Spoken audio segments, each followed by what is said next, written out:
1925, 1929. 5 cortos años en la larga vida de un país.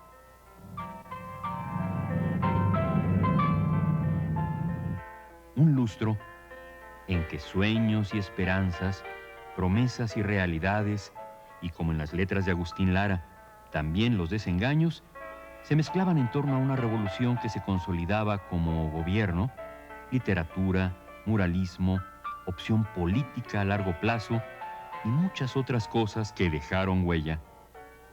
Quinquenio en que nada era imposible. La revolución es un cúmulo de cambios y de contradicciones.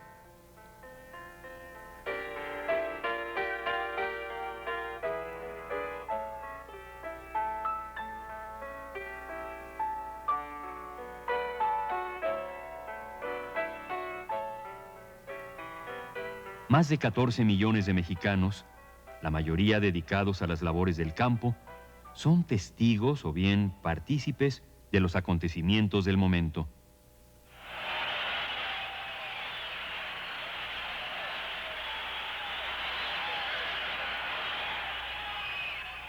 Don Plutarco Elías Calles, quien durante su carrera política y militar perdió no sabemos por qué azares su primer apellido, Elías, rinde protesta en diciembre de 1924 para convertirse en el presidente Calles. Posteriormente, venciendo las predicciones de sus enemigos que le auguraban un pronto retiro, el general Calles se convertirá, paso a paso, en el jefe máximo de la revolución.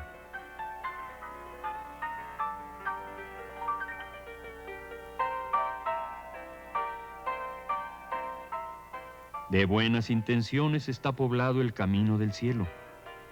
El jefe máximo de aquel entonces, el expresidente don Álvaro Obregón, declaraba su retiro de las lides políticas para dedicarse a la sana vida de agricultor en su rancho del estado de Sonora.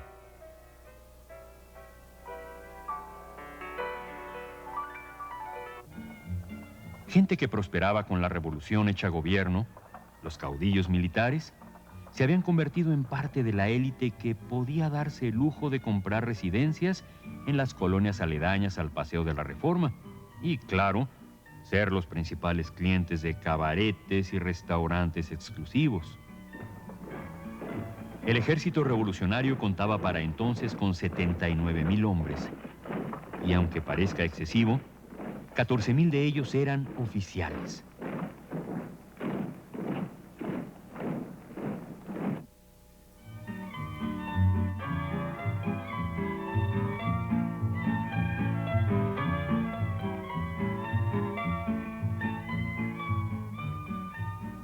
Vale más un pelón que un peón, rezaba el dicho popular, y con justeza.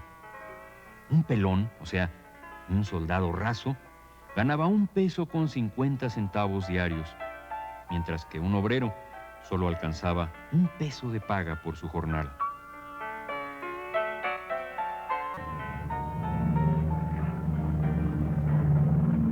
Es un tiempo que la Escuela Mexicana de Pintura tomará en sus manos para plasmar su arte en miles de metros de antiguas paredes. El muralismo traspasa fronteras. Nada es imposible. Gracias a la obra de sus grandes artistas, México, su historia, su cultura, son motivo de reconocimiento internacional.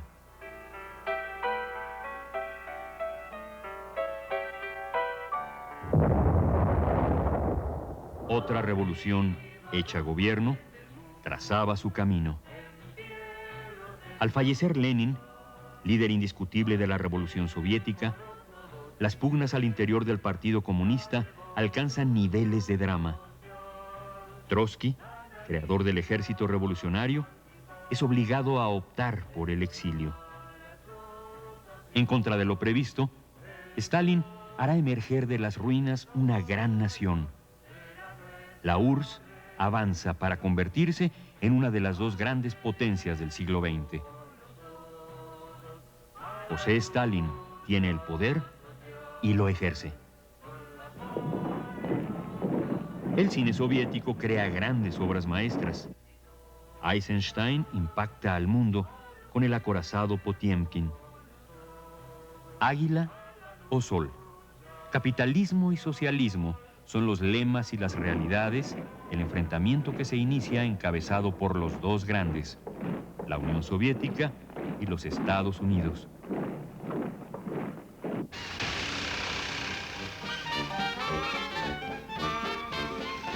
En los Estados Unidos, la incontenible expansión del capital financiero, como siempre, lleva aparejada la gran crisis que irrumpirá en 1929. Como siempre también, los norteamericanos practican la política del buen vecino. Invaden Nicaragua, defendida por Sandino y su ejército de hombres libres. Pero recordemos que estamos en la década de los 20. Los años locos. Una década de nuevas propuestas que escandalizan y perduran. Pese a la ley seca, la gente se las agencia para beber un trago y se divierte.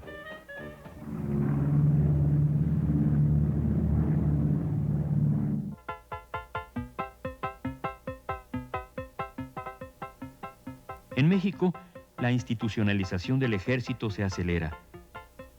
Calles inaugura instalaciones del colegio militar, pero las luchas rebasan el marco de los cuarteles. Las huelgas de electricistas y ferrocarrileros, a los que se acusa, como siempre, de estar pagados con el oro de Moscú y la guerra yaqui en Sonora, son fuentes de preocupación de Calles y de sus aliados de la CROM, de Luis N. Morones, quien controla el movimiento obrero oficial. Hay quienes opinan que como buen jacobino, Calles estaba convencido de que el poder conservador de la Iglesia debía limitarse y que por ello inició la lucha contra la jerarquía eclesiástica. Otros prefieren señalar que el conflicto religioso fue manipulado y que mucho le sirvió al gobierno para distraer a la gente de los grandes problemas que vivía el país. Lo cierto es que esta lucha divide y causa gran confusión entre los mexicanos.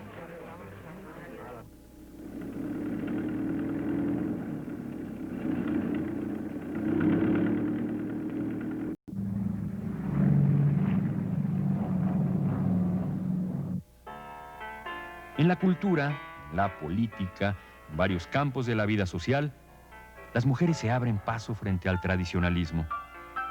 El nuevo Código Civil reconoce la igualdad de la mujer y termina con la división absurda de catalogar a los hijos en legítimos e ilegítimos. Benita Galeana ingresa al Partido Comunista y luego a la vida dura del clandestinaje y la persecución policíaca. Dolores Asúnzolo se convierte en Dolores del Río. Frida Kahlo se inicia como retratista.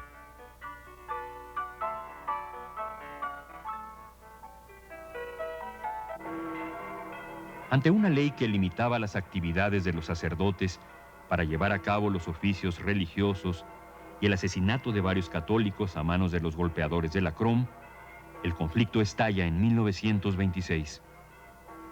3 largos años de lucha se iniciaban, sorprendiendo a Calles y a los jerarcas católicos, que luego no sabrían cómo terminarla.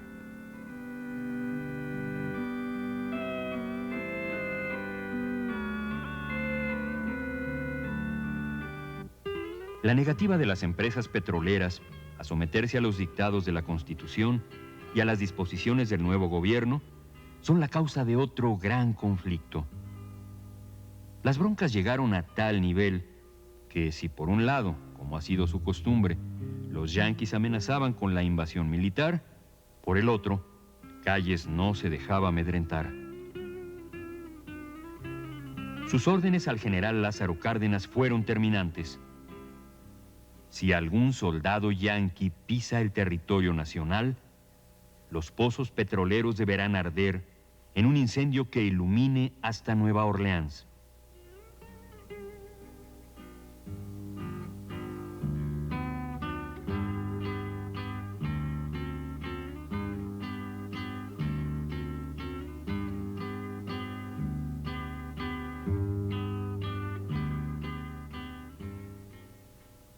mientras el país sufría con los caudillos, el conflicto religioso y la terquedad de las transnacionales del petróleo, Rodolfo Valentino hacía sufrir a las damas en sus últimas escenas de amor.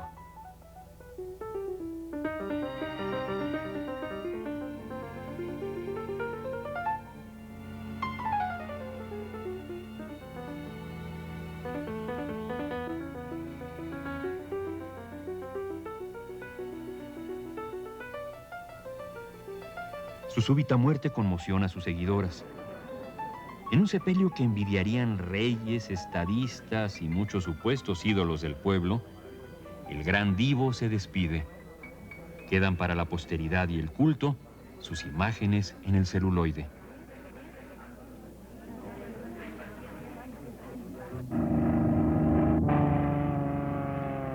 Gracias a las gestiones del nuevo embajador norteamericano, Dwight Morrow, las contradicciones con los Estados Unidos empiezan a eliminarse. Charles Lindbergh, el embajador del aire, visita México en 1927, invitado por Mr. Morrow, quien aquí aparece a su lado.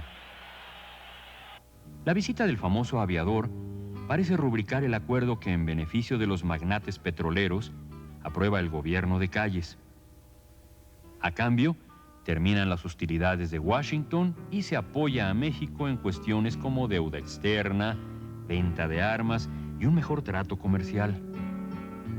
Se piensa que también se convenció a Calles de dejar a un lado la ayuda que México otorgaba a las fuerzas de Sandino en Nicaragua.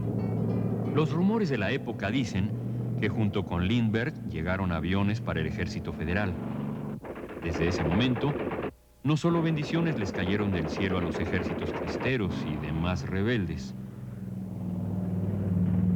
Pese a todo, y ante el disgusto de los jerarcas de la Iglesia y desde luego del gobierno, que deseaban acabar lo más pronto posible con el conflicto religioso, los ejércitos cristeros crecen cada vez más.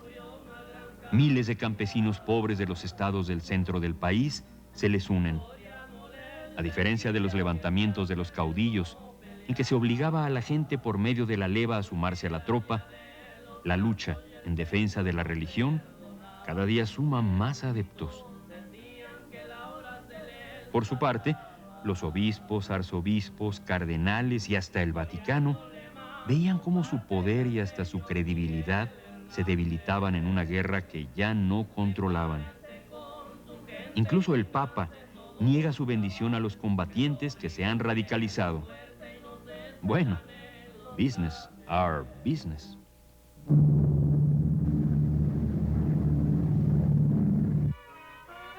Por las carpas y los teatros de revista pasan todos los personajes destacados de la sociedad. Generales con pretensiones, curas alebrestados y, claro, los profesionales de la grilla son el pan de cada día en los chistes que el respetable festeja con buenos ánimos. La carpa se ríe de los imposibles.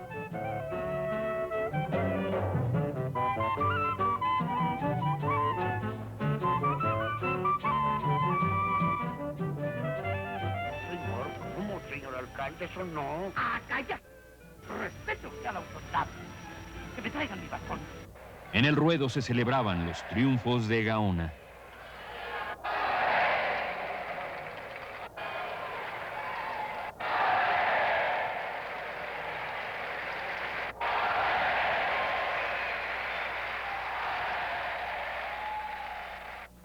Igual que hoy, otros también exponían el físico para arribar a la fama o al hospital.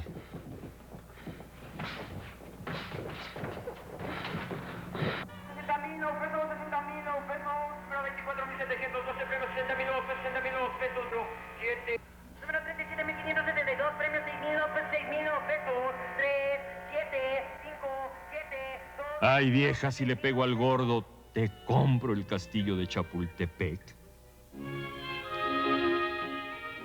La segunda mitad de la década de los 20 fueron años de magníficos adelantos de la ciencia y de un desarrollo industrial que la crisis parará en seco.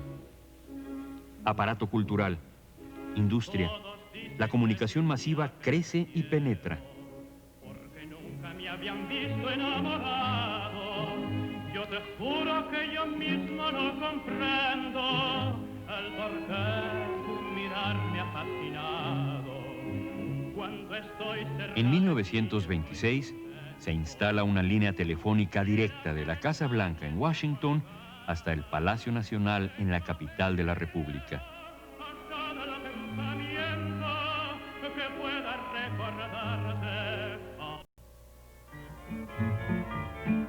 Risas, pasiones, grandes negocios, ídolos. Por encima de la política, el cine es el espectáculo preferido de las mayorías.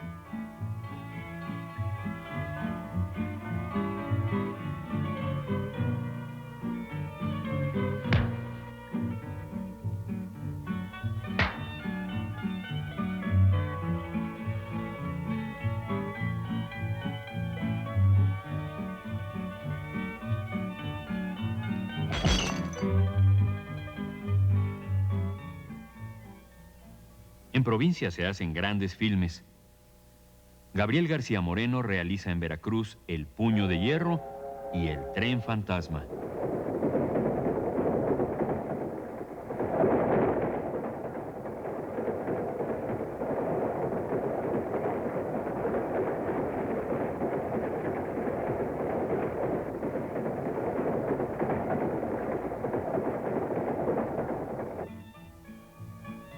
El cine norteamericano es el dueño de las pantallas.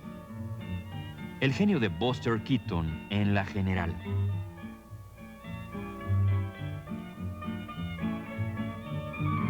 Fuera del cine, los trenes también eran descarrilados al grito de ¡Viva Cristo Rey!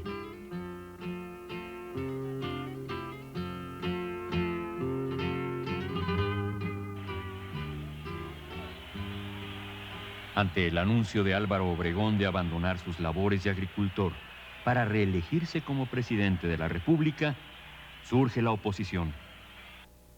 José Vasconcelos, exsecretario de Educación Pública y creador del proyecto educativo de la Revolución, lanza su candidatura contra el candidato oficial. A Vasconcelos lo acompañan en esta lucha y en su derrota muchos jóvenes universitarios e intelectuales honestos que se oponían al camino seguido por Calles y Obregón. Muchos de estos jóvenes participaron en 1929 en la conquista de la autonomía universitaria. Gracias a este logro, la Universidad Nacional se convertirá en el proyecto cultural más importante de nuestro país.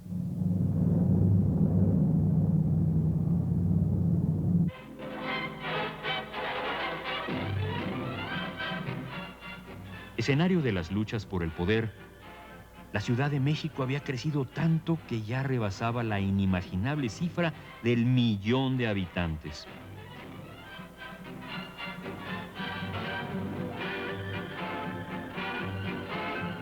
¿Y qué decir de los automóviles? Signo del estatus de la gente triunfadora. De los 55.000 vehículos que existían en el país, cerca de 20.000 rodaban por las calles de la ciudad de los palacios.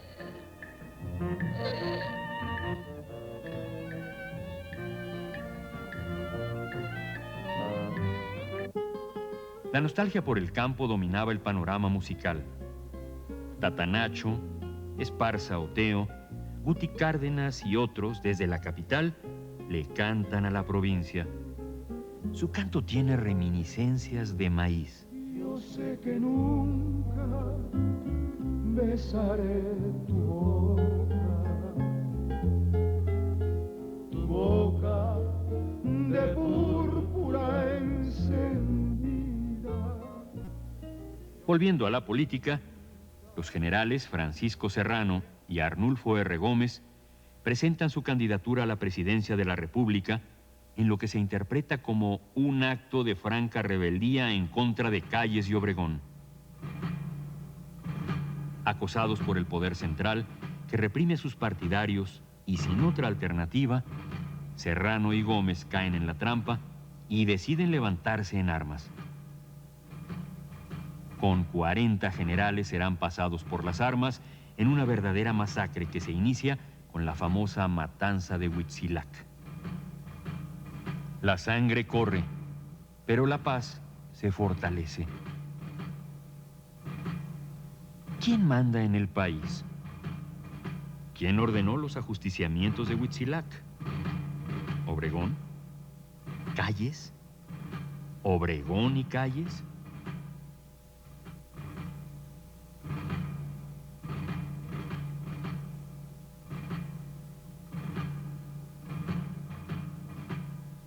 Pero si Calles y Obregón mandan callar a sus adversarios, el cine les da la palabra a sus estrellas. En 1927, Al Jolson deja escuchar su voz en El cantante de jazz, considerada como la primera película sonora de la historia.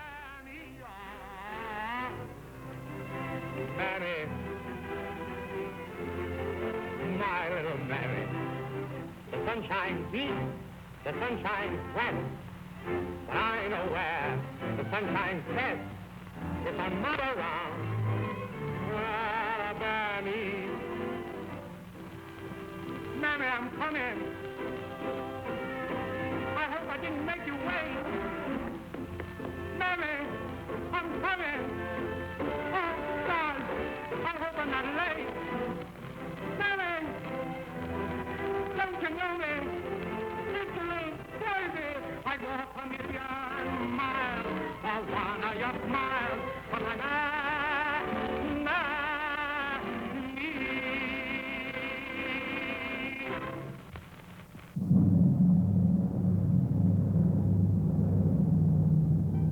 Pasando como Pedro por su casa por sobre la enorme protección que tenía el presidente electo, quien días antes había sufrido un atentado, un dibujante y militante religioso, José León Toral, asesina a Obregón durante una comida con sus partidarios en un restaurante de San Ángel. Luego que el victimario se declara como un defensor de la fe, es fusilado, llevándose consigo la verdad del crimen. De 3 candidatos militares a la presidencia, los 3 murieron en forma violenta sin alcanzar el poder. Emilio Portes Gil, presidente interino, toma el lugar de Obregón. Calles, así, entrega la presidencia, pero no el poder. Hay paz con los obispos. Hay paz con los Estados Unidos. Y, aunque sea la de los sepulcros, hay paz con los caudillos revolucionarios. La labor de Calles será desde ese momento la de construir una organización política, un partido que permita que las disputas se ventilen dentro del partido y en forma civilizada. Bueno, pero nada era imposible. Agustín Lara toma el poder en el gusto del público. Su música es una nueva propuesta que rompe con lo rural y predice un México citadino que ya da sus primeros pasos. Y que cambias tus besos por dinero, envenenando así mi corazón. No creas que tus infamias de perjura incitan mi rencor para olvidarte. Te quiero mucho más en vez de odiarte, y tu castigo se lo dejo a Dios.